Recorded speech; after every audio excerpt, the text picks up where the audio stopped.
Welcome back to New World Next Week. I'm James Corbett at CorbettReport.com. And I'm James Evan Pilato for MediaMonarchy.com. Our children will inherit a totally different world.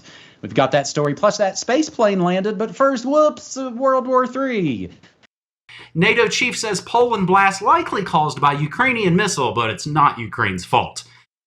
NATO said there was no indication that the missile strike that hit a Polish border village was deliberate, saying that Russia was ultimately to blame as it continues to bombard Ukraine with missiles, in violation of UN Statute 666, the Stop Hurting Yourself doctrine, I guess. Military Alliance's Secretary General Jens Stoltenberg said the missile incident took place as Russia launched a massive wave of rocket attacks across Ukraine, while the investigation was ongoing into the incident, and this is, of course, a developing story as we come to you. He said there was no indication that this was the result of a deliberate attack, and no indication it was the result of an offensive military actions against NATO. So Article 5, thankfully, hopefully not invoked. Preliminary analysis, as previously reported, suggests the incident was caused by a Ukrainian air defense missile fired to defend Ukrainian territory against Russian cruise missile attacks. But let me be clear, this is not Ukraine's fault. Russia bears ultimate responsibility as it continues its illegal war against Ukraine. The comments came after the alliance's North Atlantic Council held an emergency meeting following this missile strike that hit Poland on Tuesday night, killing 2 civilians. So Poland and NATO say the missile strike wasn't a Russian attack. They see no Russian threat amid the Poland blast investigation. Even Biden says it's unlikely the missile that hit Poland was fired from Russia, but we should still give $37 billion more in emergency Ukraine aid. Sorry, the U.S. economy's been destroyed here, but, billions more. War is a racket, and corporate news loves it, James. I will include live updates. Russia-Ukraine war by the Associated Press, but honestly, I think like a lot of the stories, unfortunately, the masses of asses won't get past the initial traumatizing headline, which I think is usually part of the mission. Russia launches fresh missile strikes across Ukraine as G20 leaders meet. So it's, of course, always the perfect time when one of the elites are all getting together. Energy situation critical across Ukraine after strikes, which Kiev says are Russia's response to Zelensky's G20 address. So they had all their phony reasons for something that didn't actually work out. Well-timed as the fake elites gather to decide, of course, the best way to kill us. But, James, this one's really something. U.S.-UK troops train to pacify Russian civilians from that Russian propaganda site RT.com. U.S. and UK military forces have held a joint exercise to process interoperability and test their latest equipment and combat techniques on terrain similar to the Ukrainian steppe, reportedly including war games simulating how they might pacify mobs of angry Russian-speaking civilians. James, I kind of think the pride flag woke Western Army children might get quite the lesson. And again, maybe that's the whole mission, to send these kids in to get yelled at and attacked.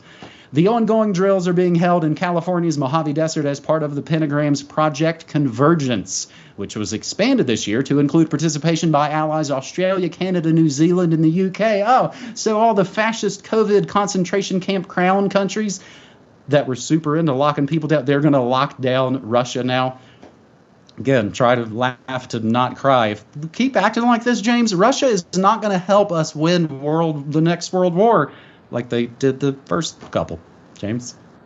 Well, they certainly supplied some entertainment for the Cold War, so maybe Cold War 2.0. We'll find out. Stay tuned to the exciting conclusion of As the World Turns. So, I think one of the important things to take out of this, as you alluded to, the specter of Article 5 of the Washington Treaty and why that is, the North Atlantic Treaty, also known as the Washington Treaty, and why that is important. But before we get to that, New World Next Week, as people know by now, is recorded about 24 hours in advance. So whatever has happened in this story in the past 24 hours, we don't know about it yet, as we are sitting here talking as we're recording this. But here's the latest that I have from antiwar.com. Ukraine at odds with Western backers over missile that hit Poland.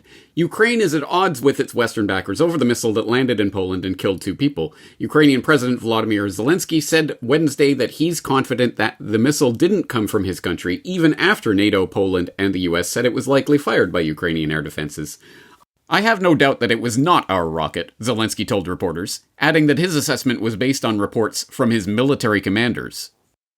I believe that it was a military missile, a Russian missile, based on the credibility of the reports of the military, he said. Ha ha ha. Ghost of Kiev. Zelensky also called for Ukraine to be allowed to conduct its own investigation. Can we not say the final conclusions? Do we have the right to be the investigation team? Of course, he said. Yeah, why should Poland be in charge of the investigation into the missile that landed in Poland? Ukraine should. Why would they have any reason to cover up what really happened there, or to change or to point the blame at Russia? No, they'd be total impartial investigators. Total nonsense, obviously. But that is the real peril of the situation that we are now in, with essentially Ukraine, the NATO umbrella, extending right up to the doorstep of Ukraine, and really, obviously, under the table and covertly, there's a lot of supply that's going on anyway. But this is the real danger. Article 5 of the North Atlantic Treaty. I will read the opening paragraph for people who have not read it and committed it to memory. The parties agree that an armed attack against one or more of them in Europe or North America shall be considered an attack against them all, and consequently they agree that if such an armed attack occurs, each of them, in exercise of the right of individual or collective self-defense recognized by Article 51 of the Charter of the United Nations, will assist the party or parties so attacked by taking forthwith, individually and in concert with the other parties, such action as it deems necessary, including the use of armed force, to restore and maintain the security of the North Atlantic area.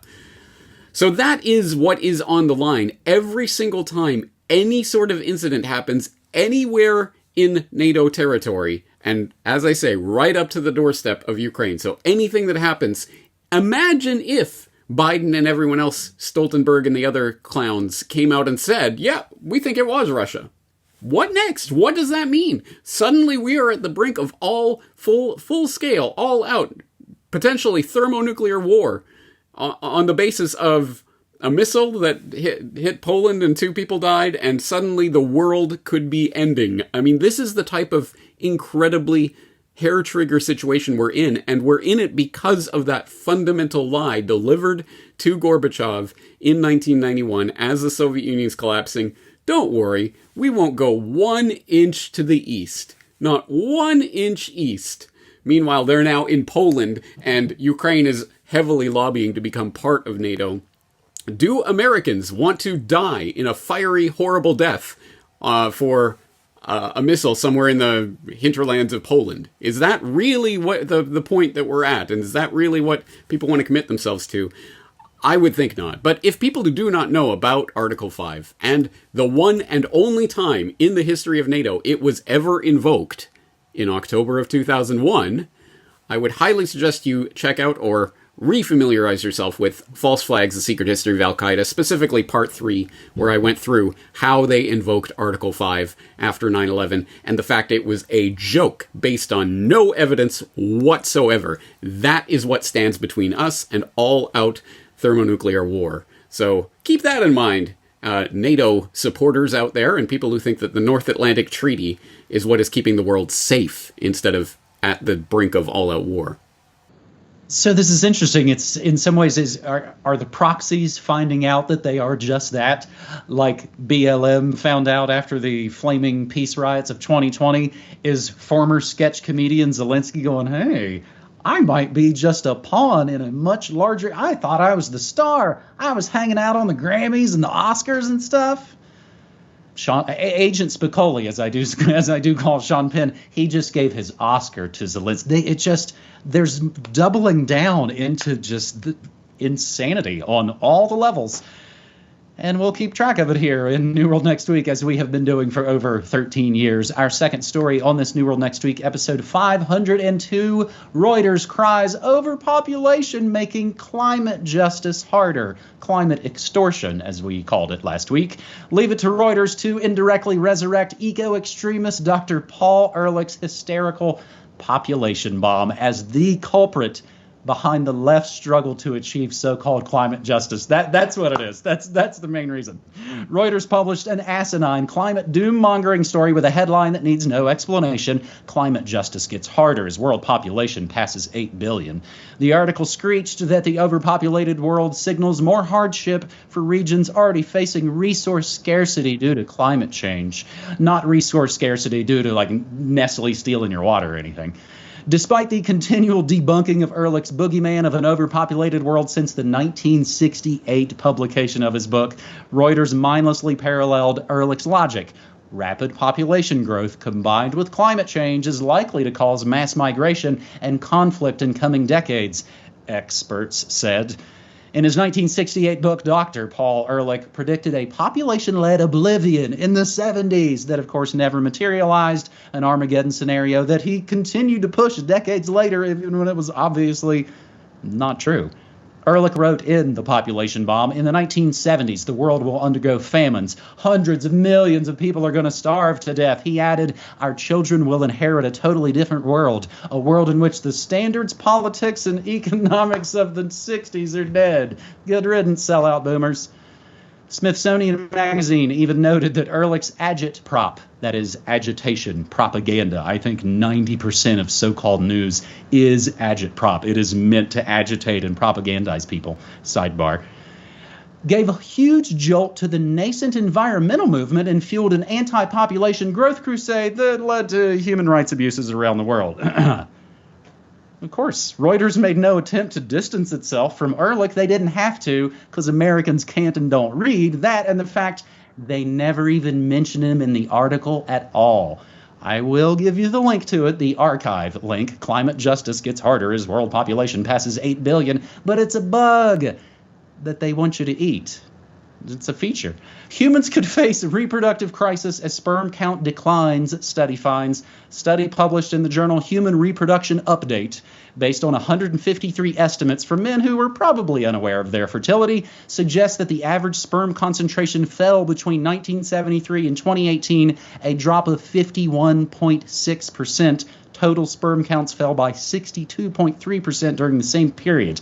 Temporal trends in sperm count, a systematic review, and meta-regression analysis. So what do we do about this, James? Oh, I know. Let's ask joke thief Amy's cousin, Chucky. Schumer calls for amnesty for millions of illegal aliens living in the U.S. because, quote, we have a population that's not reproducing on its own. So it wasn't going real well in the first place anyway, but especially now maybe because Americans jab themselves with a weird gene agent. Maybe that's given some trouble to the reproduction. I saw that story, James, as I was prepping the show, saw it on the sidebar on Gateway Pundit. Again, everything we talk about is always included in the show notes. Speaking of Amy Schumer, I think this is all connected. It is all a rich tapestry. Amy Schumer's 3-year-old child has some weird respiratory virus. Amy Schumer's little son, Gene, 3, hospitalized with the rampant RSV virus. I'm sure it's nothing. James, are they lying about a dark winter when it's really a demographic winter? Yes, they are, James. Yes, exactly right. And exactly as myself and many other people have been warning for years and years and years and years now, it is not the overpopulation crisis. It is the underpopulation crisis. Episode 142 of the Corbett Report from August of 2010. So I've been talking about this for a very long time. And of course, events have only continued to underline that. And on the note of Ehrlich and the population doomongers and how they were wrong about everything, of course, again, you can turn to episode 339 of the Corbett Report, Meet Paul Ehrlich, Pseudoscience Charlatan, where I utterly eviscerate and show that everything that he predicted was stunningly incorrect, and yet he is still lauded as this great prophet of the age that never came. And you don't have to take it from the Corbett Report. I know I often cite my own work because that's why I do it, but you can take it from Roger Pilkey Jr. just had an extensive post up on his Substack, How the Myth of the Population Bomb Was Born, citing many of the same sources, talking about many of the same things, but going into some rigorous academic detail about how this pseudoscience charlatanry of the population crisis really came about. It's definitely worth your time if you're interested in the subject. If you're interested in the actual science behind what was referred to there in the true environmental crisis of our times, not carbon dioxide, not the fact that you're drinking it through plastic straws, but the fact that the human species is going extinct. This is really, we are watching it happen. We are seeing the plummeting sperm counts. And as this article notes that we're citing here, this new 2022 study is about some 2017 results that we knew about, but at the time we didn't have all of the data, so we could only talk about Europe and North America and say that, yes, sperm rates are plunging in Europe and North America. But now they do the rest of the calculations, and guess what? Africa too, Asia too, everywhere around the world, sperm rates are plummeting. Fertility crisis is upon us. What does this mean? Where did this come from? How is it happening? One source that I would cite for this is the book Countdown by Shanna Swan, which I mentioned in my summer reading list last year, where she goes through the scientific history of this and the studies and how they were conducted and how we know what is happening and what is happening with these EDCs, endocrine disrupting chemicals that have absolutely flooded the planet as this plummet in sperm counts takes place. And also, towards the end of the book, she gets into what you can do to actually protect yourself, or at least limit your exposure to these EDCs. So definitely worth your time there. But here's what in a sense, what I like about this. On its face, ridiculous anti-human propaganda from Reuters attempting to link humans and the human population to the climate crisis. We can't save the Earth anymore. There's too many humans. Well, what's the answer? Kill some humans. Of course, this is what it is about. It is a death cult. And for people who do not understand, I am not joking when I say this is a religion. How about this from the Times of Israel? Activists smash tablets atop Mount Sinai to launch faith-based climate push. Yes, in a big PR stunt that was just took place outside of the COP27 there in Egypt, some activists went up to Mount Sinai with the 10 Green Commandments and smashed them as part of the, we're not living up to the climate religion, so we need to wake the leaders of the world up to what is going on. Absolute insanity, but I'm glad the mask is coming off. You cannot deny it anymore. This is a death cult. It is an anti-human death cult. It is a religion. People are now worshiping it, and you are going to be forced into this religion, like it or not. And unless we put the brakes on it now and stop swallowing their propaganda. Yes, there is an environmental crisis that is happening right now. It is threatening the human species as well as many, many other species. But you're not allowed to talk about that stuff, the EDCs and the GMOs and that kind of stuff. No, all we can talk about is carbon dioxide. And what is the answer to limiting carbon dioxide? Limiting the human population. Wow. Funny how that works out for the death cult, isn't it? We are the carbon they want to reduce. And James, did you make a reference to it last week? I was maybe a little behind. Greta has said, we just need to end capitalism altogether. Capitalism is a cult. It's horrifying. It's, again, I look at it like a horror movie sometimes. It is horrifyingly fascinating and scary. Our third and final story on this New World Next Week, episode 502. And there's so many more things to even say about it, James. So many of these things really kind of started full on in the 90s. Here in the States, while we were in love with Bill Clinton, that was the point when they were finalizing all the GMOs, all the vaccines, making all the factories go overseas, all that stuff. And then, in a way, they announced it to us a few years later with a giant psychological, traumatizing sort of ritual event. You got to touch on the esoteric. New World Next Week, episode 502, our third and final story. X-37B, only the public face of a private spying mission? That's how we described it over a decade ago. And now, U.S. military's X-37B space plane lands. The record-breaking 6th mission of the U.S. military's X-37B space plane is finally over. The robotic X-37B touched down at NASA's Kennedy Space Center in Florida, November 12th at 5:22 a.m. Eastern Time. The winged vehicle had spent 908 days in orbit, more than 4 months longer than any previous X-37B flight. The Boeing-built spaceplane also carried a service module on the newly completed mission, a first for U.S. Space Force's X-37B program. It resembles NASA's now-retired space shuttle, but it is much smaller, measuring 29 feet from nose to tail. The space shuttle was 122 feet and was piloted. Another key difference, as the X-37B is autonomous.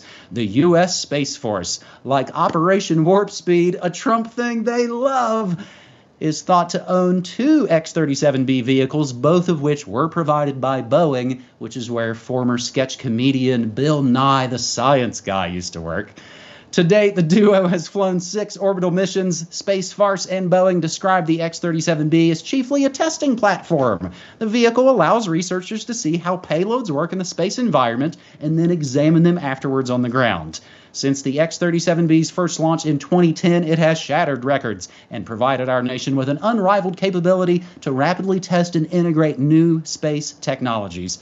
I will include a couple of videos for when this thing landed. There were sonic booms that people captured on their Amazon track and trace surveillance cameras they've mounted to everything. And I'll even include a link. I've got a lot of entries. James, I was surprised. You did not have many hits for X-37B on CorbettReport.com. I have pages of it on MediaMonarchy.com. Yay! It's for space stuff. It's not an all-seeing eye in the sky tracking everyone, everywhere, all the time. I'm sure it's cool, James. Right, yeah, I'm sure. But unfortunately, the people who would be the ones who would be digging into this and finding out the dirt on something like this are the precise ones who have apparently largely been successfully targeted by the whole PSYOP. It's all fake. Space is fake. There are no satellites. There is nothing in space. Space doesn't exist, so you don't have to think about it, look at it, or in any way interrogate what is going on up there with the spy satellite networks, because satellites don't exist. Space doesn't exist. It's all fake, man. And so no one cares about the spy satellite networks that are going into place. No one cares about the commercialization of space. No one cares about the weaponization of space, because again, space doesn't exist, guys. Total nonsense. I have had my eye on the space issue for a while because I know that I know that we don't know what is going on up there. But as you say, I haven't covered the X-37B in particular. I know you have because I remember listening way back in the day to the old Media Monarchy radio show and hearing you talk about the secret flights and, it just landed again, that kind of thing. What do we know and what don't we know about this X-37B and its missions? But you got me, man. That's the thing. I even tried to look prepping this episode. You look for it, and all you'll find again is a lot of this has happened to the internet in these last couple of years. You'll find it's all been scrubbed and cleaned, and much like our colleagues used to be anti-war and used to investigate the police state, they're all flat Earth war lovers now. We can't find this information. It seems like SpaceX was maybe involved in it a little bit, getting closer and closer. So, of course, you've got Elon Musk involved in the space PSYOP. But maybe what we don't know answers your question, James. What do we know about this thing? I don't know, because there's no anti-war, there's no investigative journalists, there's no colleagues, there's no friends anymore. So, I don't know, just some weird space spy plane, whatever. Yeah. Secret space programs, secret schmashmogram. It doesn't matter. Don't think about that. It's all fake. Yeah. As far as I know, the only thing that is declassified or the only thing that we know about this is when it takes off and when it lands. And we know absolutely nothing else about its mission. So, anyway, whatever. It's just going somewhere, but space is fake, so don't worry about it, guys. Just go keep munching your popcorn and watching YouTube videos. I'm sure it'll all be fine. And we'll try and make America great and glorious again. That's the thing. You can't make it up, man. I am about to wrap up 6 straight weeks of broadcasting, which usually makes me a little punchy. And you've been busting out all kinds of new media. James, I was just double checking. I was like, is that new or is this just people kind of reshare? No, you've got all kinds of new content coming out at CorbettReport.com. But as many folks know, next week is Thanksgiving and we're all going to take a break, right, James? Yeah, there will be a few days off on the Corbett side and on Pilato side as well. And it's not for Thanksgiving over here, but at any rate, there will be a few days off next week. All right. Well, that is New World Next Week, episode 502. Let's do it again in 2 weeks. All right, buddy. All right, Thanks. Take care.